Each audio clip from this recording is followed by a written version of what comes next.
Decision studio में आपका खैर मकदम है, इस्तकबाल है, स्वागत है। मैं हूँ आपका खादिम chief editor Naushad Alam. Decision studio से आप सभी से मुखातिब हूँ। इस वक्त हमारे साथ परवेज अहमद खान साहब, जो राजनीति और समाजी मामलों के बड़े जानकार हैं, स्टूडियो में मौजूद हैं। आज हम बात करेंगे राजनीतिक घटनाक्रम की, जो दिल्ली में पेश आया है, जिससे अरविंद केजरीवाल को और उनकी पार्टी को बड़ा धचका लगा है। आज का टॉपिक है परवेज साहब, आम आदमी पार्टी के गद्दार बीजेपी के साथ।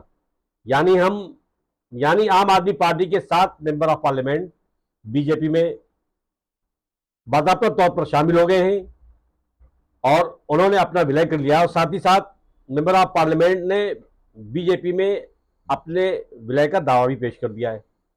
इसमें खास नाम है राघव चड्ढा का, संदीप पाठक शामिल हैं, अशोक मित्तल, और राज्यसभा मेंबर स्वाति मालीवाल का भी नाम शामिल है। ये सभी बीजेपी हेडक्वार्टर पहुंचे और वही तीनों ने बीजेपी के राष्ट्रीय अध्यक्ष नितिन नवीन से मुलाकात की, जहां उन लोगों को गुलदस्ते पेश किए गए और मिठाई खिलाकर उनका स्वागत किया गया और बाकायदा तौर पर बीजेपी में शामिल कर लिया गया। इस संबंध में आपका क्या विश्लेषण है? आप विस्तार से अपनी बात रखें। नौशाद आलम साहब, किसी को अगर इस बात पर हैरानी हो रही हो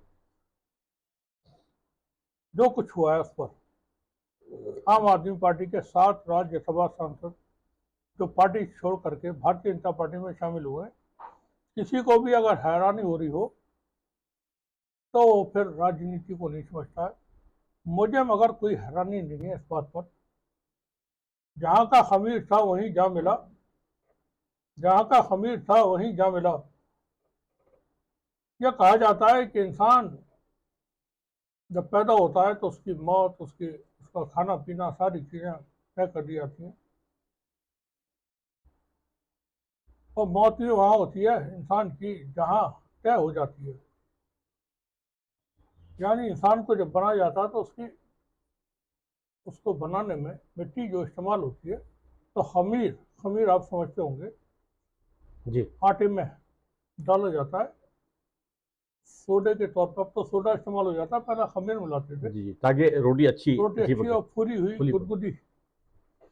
तो वो फिर जहाँ का खमीर था वहीं जा मिला। ये जो लोग हैं, क्या वो तो क्या आप ये कहना चाहते हैं कि जहां का खमीर था वहीं जा मिला? बिल्कुल क्या ये भी उसी मतलब विचारधारा के लोग थे, जो जिन लोगों ने बाजाबता तौर पे भाजपा में शमूलियत अख्तियार की है? क्या ये भी उसी मानसिकता के लोग थे, ये भी उसी एजेंडे के लोग थे, उसी विचार के लोग थे? अगर जिस किसी को भी 2013 का याद हो, आंदोलन 2013 आंदोलन, आंदोलन उस वक्त मैंने कुछ ट्वीट किए थे और मेरे पास कांग्रेस के एक बड़े लीडर का फोन आया था। उसका मैं जिक्र नहीं करूंगा किस लीडर का फोन आया था। वो सीएम रहे, वो मिनिस्टर रहे, बड़े लीडर रहे, महासचिव रहे, राष्ट्रीय महासचिव। 2013 में जो आंदोलन हुआ था लोकपाल बिल को लेकर के, ये जो केजरीवाल टीम है, कहीं की ईंट कहीं का रोड़ा, आरएसएस ने कुनबा जोड़ा। ये आरएसएस का जमा किया हुआ था। क्यों जमा किया हुआ था उस पर आप सुन लें, मुझे थोड़ा वक्त दें। जी जी, बोले, आप विस्तार से बोले। मुंबई एटीएस जांच कर रही थी आतंकवादी मामलों को लेकर के। भारत में जो आतंकवादी घटनाएं हुई थी और खास तौर से उड़ीसा में जो घटनाएं हुई थी उसको लेकर के, और महाराष्ट्र में जो हुई थी उसको लेकर। उड़ीसा के कंधमाल में चर्च पर हमले हुए थे, चर्च को आग लगा दी गई थी, फादर स्टेन को जिंदा जला दिया गया था और बहुत सारे क्रिश्चियंस को मार दिया गया था। तो फिर उसके बाद मुंबई के ताज होटल में भी बड़ा हमला हुआ था। बात की बात है, मेरी बात सुन ले। जी जी। उसके बाद मुंबई एटीएस कायम की गई थी। उसने जब जांच शुरू की तो उसने पाया कि आतंकवादी घटनाओं के पीछे आरएसएस का, का हाथ है, आरएसएस शामिल है, जिसमें समझौता एक्सप्रेस ब्लास्ट, समझौता एक्सप्रेस कौन सी, जो पुरानी दिल्ली से और लाहौर तक जाती है, जो समझौता एक्सप्रेस कहलाती है, भारत से पाकिस्तान। उसमें ब्लास्ट हुआ था, 64 लोग मारे गए थे उसमें। मक्का मस्जिद blast, Malegaon blast, Ajmer blast और कई सारे धमाकों की जो जानकारी जब सामने आई तो मालूम हुआ कि इसकी ये तो आरएसएस शामिल है इसमें, और आरएसएस के भी बड़े लोगों को, इंद्रेश कुमार को और मोहन भागवत को इनकी जानकारी है। तो इनकी गिरफ्तारी होने वाली थी, मोहन भागवत की और आरएसएस के बड़े लीडर्स की। मैं ये बात लिख करके भी कह चुका हूँ, पहले भी कह चुका हूँ अपने कुछ वीडियोज में। उस वक्त गृह मंत्री थे महाराष्ट्र के, ये नाम याद आएगा बताऊंगा अभी। जी जी। 20 जनवरी 2014 को, मैं बात को कहीं के कहीं ले जा रहा हूँ इस वक्त, लेकिन मेरी बात आप थोड़ा पूरा होने देंगे, मेरी आपसे दरख्वास्त है।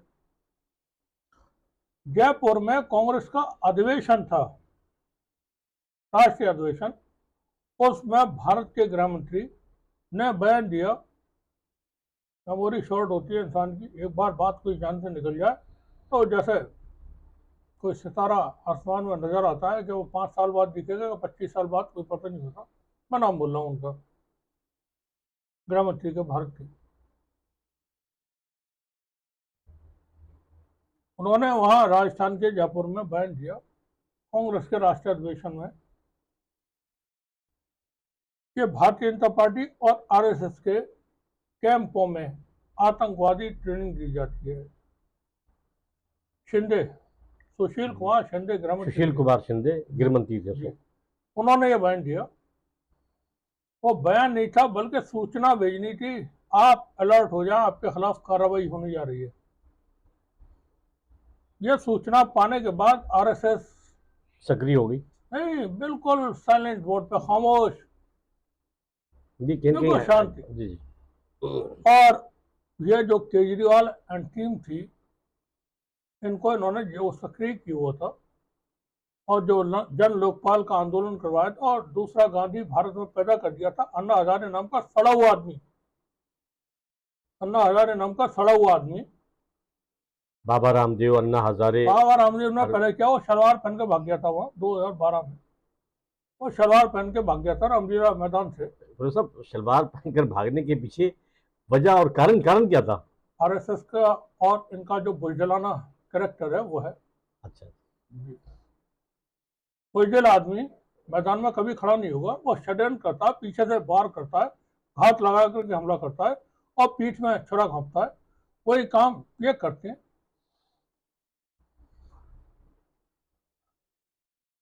यह अन्ना का आंदोलन जो हुआ था भारत में, देखिए टीम केजरीवाल की क्रेडिबिलिटी थी कि अच्छे सोशल वर्कर है और वो भारत के टॉप मोस्ट सिविल सर्वेंट थे। जी जी, नौकरी छोड़कर हाँ, बाकायदा इस आंदोलन में शामिल हुए। और जा करके वो मलिन बस्तियों में, लेकिन उनके जो राजनीतिक कार्यक्रम उनके जहन में पल रहे थे, जिनको सिसोदिया साहब, मनीष सिसोदिया, मनीष सिसोदिया और राज्यसभा सांसद हैं इस वक्त, नाम भूल जाता हूँ बार बार, ठाकुर साहब हैं, ये 3 4 5 लोग थे। इनका अपना कार्यक्रम तय हुआ। इनके पास कोई ऐसा शख्स नहीं था जो 10 15 20 दिन भूखा प्यासा बैठ सके आंदोलन में, भूख हड़ताल पर। तो वो अन्ना को पकड़ लाए, अन्ना को बैठाया और वो कार्यक्रम चलता रहा। मेरा जो कहना वो ये है कि ये पूरा कार्यक्रम अन्ना का जो था, मैंने 2013 में इसको लिखा, प्रोजेक्टेड था, फिक्स था, सब आरएसएस द्वारा प्रायोजित। आरएसएस के जरिए जो मीडिया था, आरएसएस का जो मीडिया है भारत में, उसने कार्यक्रम को हाइड दी। अगर हम और आप ये कहें कि इंडियन डीप स्टेट उसमें मुकम्मल तौर पर शामिल थी, तो ये गलत हाँ, नहीं। भारत के डीप स्टेट में ये आरएसएस का बड़ा योगदान है। वो शामिल है उसमें। और डीप स्टेट में नहीं, बड़े अंतर्राष्ट्रीय आतंकवादी संगठनों के साथ भी आरएसएस के बहुत गहरे रिश्ते हैं। ये मैं बिल्कुल होश और आवास में कोई वैसे नहीं फर्जी बात कर रहा हूँ। प्रोफेसर साहब, ये आप कैसे कह सकते हैं कि हाँ, आपने सवाल किया, बस आप ये कैसे कह सकते हैं कि मतलब अंतर्राष्ट्रीय आतंकवादी संगठनों से आरएसएस का संबंध रहा है? अब सुनिए, आप किस आधार पर?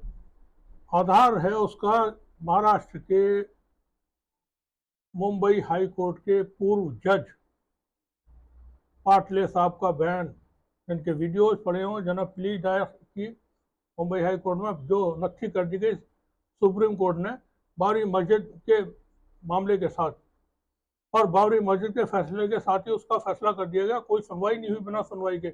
उनका आरोप है, वीडियोज आपको मिलेंगे, हमने भी रिपोर्ट की हुई है, इसी चैनल पर आपको मिलेंगी। मेरे पास इस बात के सबूत हैं कि मोहन भागवत ने ISI यानी पाकिस्तानी खुफिया एजेंसी से 24 करोड़ रुपए लिए हैं। किस काम के लिए लिए उन्होंने? हाई कोर्ट महाराष्ट्र का नहीं सुनता है उसको, भारत का सुप्रीम कोर्ट ने भी नहीं सुना, बाबरी मस्जिद के फैसले के साथ जजमेंट कर दिया बिना किसी सुनवाई के। पाटले साहब के बयान सुन लें और फिर आप जब गौर करेंगे या डीप में जाएंगे। डीप स्टेट की बात की तो थोड़ा डीप में जाना पड़ेगा। ISIS कैसे बनी, और जो अफगानिस्तान में जब रूल कर रहे थे कौन, अमेरिकन, अफगानिस्तान में वहां क्या हो रहा था? प्रोफेसर साहब, हम मुद्दे से हट रहे हैं। हाँ, मुद्दे से आज जो हमारा एजेंडा है, जो हमारा मुद्दा है जी, जो हमारा टॉपिक है, वो ये कि जिस तरह से राघव चड्ढा, संदीप पाठक, अशोक मित्तल और राज्यसभा मेंबर स्वाति मालीवाल ने भाजपा में शमूलियत इख्तियार की है, सदस्यता ली और बराबर तौर पे उसका ऐलान भी किया है। मेरा एक बुनियादी सवाल है आपसे कि जो ऐसे नेता हैं, ऐसे लीडर हैं, कहीं ना कहीं वो जिस पार्टी में होते हैं, उस पार्टी का जो एजेंडा होता है, उसका जो मैनिफेस्टो होता है, जो विचारधारा होती है, जो सोच होती है, जो फिक्र होती है, उस पर इलेक्शन जीत के आते हैं और उसके बाद अपने फायदे को सामने रखते हुए, मतलब जिस जनता ने उन्हें जिताया, उस मकाम पे पहुंचाया, उस लेवल पे और उस पोजीशन पे पहुंचाया, उस जनता को, उस पार्टी को धोखा दे करके दूसरी पार्टी का दामन थाम लेते हैं। जिस तरह से 2014 के बाद, 2014 से पहले भी और उसके बाद, मतलब 2014 से लेकर के 2026 तक जिस तरह से हॉर्स ट्रेडिंग की चीजें सामने आई हैं, जो घटनाएं सामने आई हैं, क्या आप इसको उस नजरिए से देखते हैं कि भाजपा सरकार में, मतलब रही तो दूसरी सरकारें भी रही, कांग्रेस की भी सरकार रही है, जनता दल की भी सरकार रही है, बहुत बहुत सारी सरकारें रही, लेकिन उन सरकारों में इतनी घटनाएं नहीं घटी हॉर्स ट्रेडिंग की जितनी भाजपा में के शासनकाल में घट रही है। आपका इस संबंध में क्या कहना है? आज ही एक वीडियो सोशल मीडिया पे वायरल है, मुझे नहीं मालूम सही है गलत है, जिसमें निर्मला सीतारमन कह रही हैं आम आदमी पार्टी के 7 राज्यसभा सांसद जो बीजेपी में शामिल हुए उनको लेकर के, जी जी जी, कि उनसे जो सवाल होता है तो कहती है कि भारतीय जनता पार्टी में आने के बाद सब पवित्र हो जाते हैं। जी जी, हमारी विचारधारा ऐसी है कि जैसे पाक हो जाते हैं सब, ठीक है। तो मतलब वो कहीं ना कहीं ये बताना चाह रही है कि जो मतलब हमारी पार्टी में शामिल हो जाता है, जो हमारे विचारधारा में आ जाता है, शामिल हो जाता है, वो पवित्र हो जाता है। मेरा जवाब सुन लें। जी जी, क्रिमिनल्स को आपने देखा होगा, अपराधी, जी जी, क्रिमिनल्स की कोई विचारधारा नहीं होती, अपॉर्चुनिस्ट होते हैं, मौका पर फायदा उठाना उनका काम होता है। वो जो कहते हैं सही तो सही और गलत तो गलत, उनको, अपने साथियों को वो कन्विंस करके रखते हैं कि हम जो कह रहे हैं, जो गैंग होते हैं डाकुओं के, अपराधियों के, वो ये समझा के रखते हैं अपने साथियों को कि जो हम कहेंगे, जंग लीडर जो कहेगा, सच का ठीक कहे तो वो ठीक है, गलत कहे तो वो गलत है। आपको अपना दिमाग नहीं चलाना। मेरा कहना यह, आपने जो बात की कि अब से पहले कांग्रेस की या जनता दल की सरकारें थी, क्या तब भी होता था? तब भी होते थे, मगर कार्रवाई भी होती थी, और इतनी बेशर्मी के साथ तो कुछ भी नहीं होता था। मैं वही पूछना चाह रहा था जी, कि दूसरी सरकारों में कहीं ना कहीं कार्रवाई होती थी, लेकिन इस सरकार में तो ऐसा है, सारी हदें सरकार ने पार कर दी है। और ऐसी बेशर्मी के साथ तो कुछ भी नहीं होता था जैसा अब होता है। अब की जो सरकार है वो सरकार है आरएसएस की। आरएसएस की कोई आइडियोलॉजी नहीं है, उनकी एक ही टारगेट है, भारत पे कब्जा। वो सही तरीके से हो, गलत तरीके से हो, लीगली हो, इलीगली हो, जैसे भी हो, देश पे कब्जा, ये उनका अपना टारगेट है। वैसे साहब उसके लिए जो भी उनको करना होगा, अभी अबू सलेम है, छोटा राजन है, दाऊद इब्राहिम है, ओसामा बिन लादेन मर चुके, ये भी आ जाए तो वो भी इसमें शामिल हो सकते हैं। ऐसी विचारधारा है उनकी कि हमें जिससे फायदा है हम उसके, मतलब कि अगर ये लोग भी आ जाए तो कोई परेशानी भाजपा में नहीं, शामिल होने के बाद पवित्र हो जाएंगे। भाजपा नहीं, मैं आरएसएस की बात कर रहा हूँ। जी जी। आरएसएस की सरकार है, भाजपा एक यूनिट है उनका, एक संगठन है छोटा सा, जो सरकार में है इस वक्त, और बाकी उनके अनेक संगठन और हैं जो अनेक तरह के काम करते हैं, अनेक तरह की गतिविधियां करते हैं। आपने बात थोड़ी सी मुझे कहने से रोका। मैं 2013 में जो केजरीवाल का आंदोलन था, जिसमें अन्ना हजारे को ला करके इन्होंने बिठा दिया था रामलीला मैदान में, और वो बूढ़ा आदमी, जिसके बाद वो फिर नजर नहीं आया कहीं भी। इसी मुद्दे पे किसानों का आंदोलन हुआ, लोग बिल का मुद्दा आपने किसानों का पेश आंदोलन किया। हुआ, एनआरसी को लेकर के दिल्ली में इतना बड़ा, पूरा देश में प्रोटेस्ट हुए, बेरोजगारी को लेकर के, महंगाई को लेकर के, तमाम। मगर वो अन्ना हजारे को आप नहीं तलाश कर पाए। अन्ना हजारे कहाँ है? देश का दूसरा गांधी विलुप्त हो गया। और जो लोग ये कहा करते थे कि पेट्रोल 35 रुपए लीटर हो जाएगा, वो बकवास करते थे। और जो स्विस बैंक में काला धन रखा हुआ वो ऐसा है कोई नहीं हर ला आदमी सकता, के खाते में आ जाएगा। कोई नहीं ला सकता। आप बहकाने के लिए झूठ बोलते रहे कि मैं तारे फिर ले सब आऊंगा। बात लंबी हो जाएगी, मैं कंक्लूड बात करूंगा। लंबी कर लें। नहीं ऐसा है प्रोफेसर साहब, चांद एक तारे, सवाल लूंगा मैं, एक एक सवाल। सेकंड, आप वादे कर रहे हैं हम चांद ला देंगे, तारे ला देंगे तोड़ करके। ये कोई फिल्म थोड़ी है, ये कोई शायरी थोड़ी है, ये कोई कहानी थोड़ी है कि चांद सी महबूबा हो मेरी तुम, ऐसा मैंने सोचा।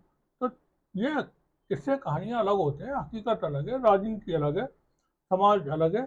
हमारा जो अब राजनीति है उसका कोई आधार नहीं है। यह आम आदमी पार्टी के जो सांसद उधर गए, ये उसी आइडियोलॉजी के लोग थे। अब जब मतलब एक घर से दूसरे घर में चले गए। अपने घर में चले गए, कोई ट्रांसफर कुछ भी नहीं हुआ। केजरीवाल की कोई आइडियोलॉजी नहीं है, केजरीवाल की अपनी कोई आइडियोलॉजी नहीं है। ना वो अम्बेडकरवादी है, ना गांधीवादी है, ना भगत सिंहवादी है, ना वो गुरु नानक को मान के समर्थक है, ना वो कबीर के। सभी को समर्थन करते हैं। आम आदमी पार्टी नाम ऐसा रखा और झाड़ू निशान पब्लिक बावली हो गई। जी जी। क्योंकि इंटेलिजेंट आदमी है केजरीवाल। मनीष सिसोदिया और उनके साथ दो तीन लोग हैं, वो उनके साथ जुड़े रहे, और जिनको भी केजरीवाल ने देखा कि प्रॉब्लम क्रिएटर है। इस पूरे घटनाक्रम पे केजरीवाल का कोई खास बयान तो नहीं आया है, लेकिन प्रोफेसर साहब जो आम आदमी पार्टी के संजय सिंह है, संजय सिंह जो काफी इमिनेंट है, मतलब नेशनल लेवल के ऐसा लीडर माने जाते हैं, उनका कहना है कि राघव चड्ढा समेत 7 लोगों ने आवाम के साथ धोखा किया है, जनता के साथ विश्वासघात किया है। तो जब जनता के साथ विश्वासघात किया है तो फिर आप क्या करेंगे? आप क्या स्टैंड लेंगे? कुछ भी नहीं कर सकते। वो नोटिस दे रहे हैं कि इनके राज्यसभा जो सांसद है वो खत्म की जाए, वो नहीं होगी, पहली बात। दूसरी ये कि देखें कपिल मिश्रा हो और लोग हैं, ये सब जाते रहे आम आदमी पार्टी से, सब वॉशिंग मशीन में धुलते रहे, सब इस उम्मीद के साथ आए थे कि हम पावर और पैसा। जी जी। अब कोई समाज सेवा, जनता के हित, जनता को हमें थोड़ी सहूलत पैदा करानी है, काम करके देने लोगों को, कोई मतलब नहीं रहा नेताओं को। अब जैसे स्वाति मालीवाल है, पूरा का पूरा कार्यक्रम स्वाति मालीवाल ने तैयार वो किया ही है। जो लोग गए वो इन लोगों के साथ टच में थी पूरे, बहुत पहले से पूरा मैनेज किया है उसी ने कन्विंस करके। और देखें सही और गलत हमें नहीं मालूम, हम कोई दावा नहीं कर रहे, लेकिन मैंने 2013 में ट्वीट किया था, मेरे पास पुख्ता जानकारी इस बात की है, मैं कई बार ये बात कह चुका हूँ। आम आदमी पार्टी बनने से पहले 1300 करोड़ रुपए मिले थे इनको, केजरीवाल साहब को। 2013 के मैंने मेरे ट्वीट, पुराना मेरा अकाउंट 2019 में ख़त्म कर दिया था, फेसबुक का भी और ट्विटर का भी, जब ये चुनाव चले थे लोकसभा के 2019 में। जो भी बात लंबी हो जाएगी, मैं कंक्लूड करूंगा। बात मुझे थोड़ा वक्त तो दे दें। जो भी सरकार, ऐसा लगता था कि ये सरकार की आरएसएस के खिलाफ बोले, क्योंकि फेसबुक में भी हिस्सेदारी मुकेश अंबानी की है, तो वहाँ फौरन अकाउंट ब्लॉक कर दिए जाते थे, और ट्विटर पे भी जो बैक्स है तो वो ख़त्म कर दिए। मैंने लिखा 1300 करोड़ रुपए, मुझे जानकारी है, मेरे पास सबूत नहीं है, मैं अभी भी कर रहा हूँ। आम आदमी पार्टी बनाने से पहले केजरीवाल को मिले थे। कहाँ से मिले थे वो मैं नहीं बात कर रहा हूँ, अब सुने आगे की बात। और अभी भी ये जानकारी है कि राघव चड्ढा समेत जो 7 लोग राज्यसभा से गए, 15 से 25 करोड़ रुपए उनको मिले हैं। अब जिसको इतना पैसा मिल रहा हो, जहाँ रोजगार नहीं है देश में, जहाँ काम धंधा नहीं है, जहाँ आदमी सुबह को चौराहे पे जाके खड़ा हो जाए, उसे मजदूरी नहीं मिल रही, वहाँ ऐसे लोगों को 25 करोड़ 15 करोड़ रुपए अगर मिल रहे हैं, अपने आप में बड़ी बात, फिर बड़ी बात। वो कुछ से कुछ कर जाएगा। फिर बताएं क्या मतलब। मैं आखिरी सवाल लूंगा, पैसा कमाने के लिए राजनीति में लोग काय के लिए जा रहे हैं। परवेज साहब, मैं आखिरी सवाल आपसे लूंगा मैं। इसी संदर्भ में भगवंत मान, जो कि पंजाब के मुख्यमंत्री हैं, वजीर आला है, क्या उनकी सरकार भी खतरे में है? परवेज साहब, क्या उनकी सरकार भी गिर सकती है या गिराई जा सकती है? जिस तरह से घटनाक्रम पेश आया है, उससे तो यही लगता है। आप क्या कहना चाहेंगे कि भगवंत मान की भी सरकार गिर जाएगी? केजरीवाल खुद ही गिरवा देते दिल्ली में, जब चुनाव आ रहे हैं उसके बाद उनका बस नहीं चला, क्योंकि वो चाह ये रहे थे कि एक तरह से मैं ही रूल करूं पंजाब में। जी जी। लेकिन वह मजबूरी थी, कोई सिख को जो पगड़ी बांधता हो उसको मुख्यमंत्री बना के रखना। भगवान मान केजरीवाल से निकल के अलग खड़े होना चाहते हैं वो भी। जी जी। वो हो सकता है पंजाब में आम आदमी पार्टी पंजाब बना करके किसी भी दिन ऐलान कर दें। ये मैं आपको बिल्कुल वैसी बात बता रहा हूँ। जी जी। अच्छा, केजरीवाल की बात करेंगे आप, तो केजरीवाल का कोई एजेंडा नहीं है, कोई कोई कोई उनकी लाइन नहीं है, किसी तरह की कोई पॉलिसी नहीं है। तो जब आप मेरी बात तो होने दें। सरकार ने, जो आम आदमी पार्टी ने चुनाव लड़ा, 36 एमएलए हैं आरएसएस के इस वक्त जी। पंजाब की सरकार में। 36, 12 या 16 मिनिस्टर हैं। कितने? 36 एमएलए आरएसएस के हैं। सबको मालूम है ये आरएसएस के कार्यकर्ता हैं, बिल्कुल। वो मिनिस्टर हैं आम आदमी पार्टी में, आम आदमी पार्टी के सरकार में मिनिस्टर है वो। बिल्कुल बिल्कुल पंजाब में। अच्छा, लॉ एंड ऑर्डर की सिचुएशन को लेकर के केंद्र सरकार, गृह मंत्रालय कभी भी सरकार को बर्खास्त करके राष्ट्रपति शासन लगा जनता सकती तो है। बड़ी भोली भाली और सीधी होती है प्रवेश साहब, तो वो इन गहराइयों में नहीं जाती। जनता को पता होता है, जनता के पास कोई पावर नहीं होती। नहीं, वो तो पता होता है, नहीं मेरी बात तो सुन रहे सर, जनता के पास कोई पावर नहीं होती। जहां जुडिशरी सरेंडर करके बैठी हो जनता, तो बिल्कुल होपलेस हो जाती है। बिल्कुल। और उनके पास कोई कुछ बचा नहीं। इंसान को कहां से आखिरी उम्मीद रहती है? दरोगा जी नहीं सुने, मत सुनिए। एसओ साहब नहीं सुने, मत सुनिए। मंत्री जी नहीं सुने, मत सुनिए। अदालत तो है, अदालत में जाने के बाद उसको कुछ ना हो तब क्या होगा? अब लोग ये देख रहे हैं कि अदालतों से क्या हो रहा है, तब अदालतों से क्या हो रहा है, ये सब देख रहे हैं ना। ये सच्चाई है कि बॉटम से लेकर टॉप तक अब सारी संस्थाएं कहीं ना कहीं जनता हित में काम ही नहीं कर रही हैं। जनता की सुनवाई नहीं हो रही है। नौशाद साहब, बुराई ऊपर से नीचे की तरफ फैलती है। स्वाति मालीवाल का एक बयान मैंने सुना, हम कलेजे पे पत्थर बांध के, पत्थर रख के भारतीय जनता को बोला आम आदमी पार्टी से अलग हुए और बीजेपी में शामिल हुए।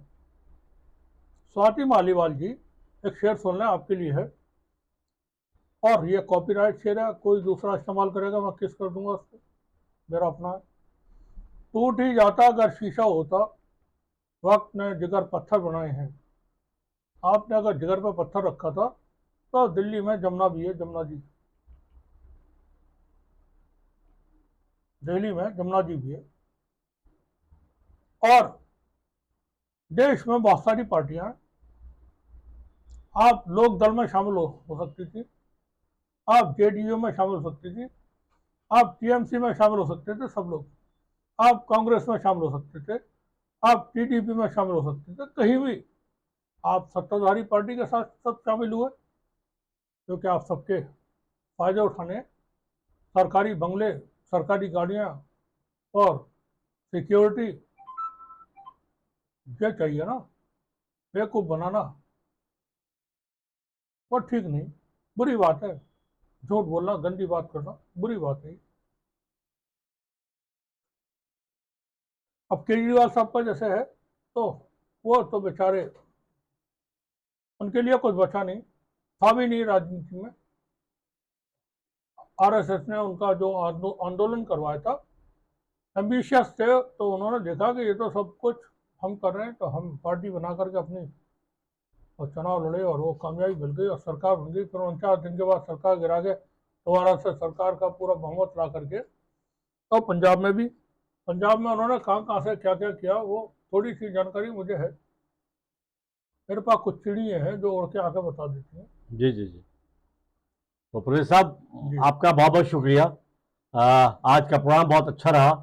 तो हम ये मान लें कि जो लीडर्स, जो नेता अपनी पार्टी के एजेंडे पे और मैनिफेस्टो पे इलेक्शन जीत करके आते हैं, उसके बाद उस पार्टी के साथ और जो उस विचारधारा की जनता होती है, लोग होते हैं, उनके साथ विश्वासघात करके किसी दूसरी पार्टी का दामन थाम लेती हैं, जो कहीं ना कहीं जनता के साथ एक बहुत बड़ा विश्वासघात होता है। चलते मिर्जा चलते गालिब का ये एक शेर मैं आपके सामने पेश कर दूं और जनता के सामने रखना चाहूंगा जी कि लश्कर भी तुम्हारा है, सरदार भी तुम्हारा है, लश्कर भी तुम्हारा है, सरदार भी तुम्हारा है, तुम झूठ को सच लिख दो, अखबार भी तुम्हारा है, और मजलूम ज्यादा खून मजलूम ज्यादा नहीं बहने वाला, जुल्म का दौर बहुत दिन नहीं रहने वाला, इन अंधेरों का जिगर चीर के नूर आएगा, तुम हो फिरौन तो मूसा भी जरूर आएगा।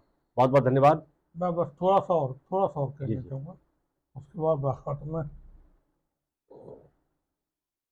ये दौर देश में चलता रहेगा, पार्टियां खत्म होती रहेंगी, आरएसएस को देश पे मुकम्मल कब्जा चाहिए। उनके अपने जो टारगेट्स हैं, जो फादरलैंड के हैं, वो मदरलैंड के हैं।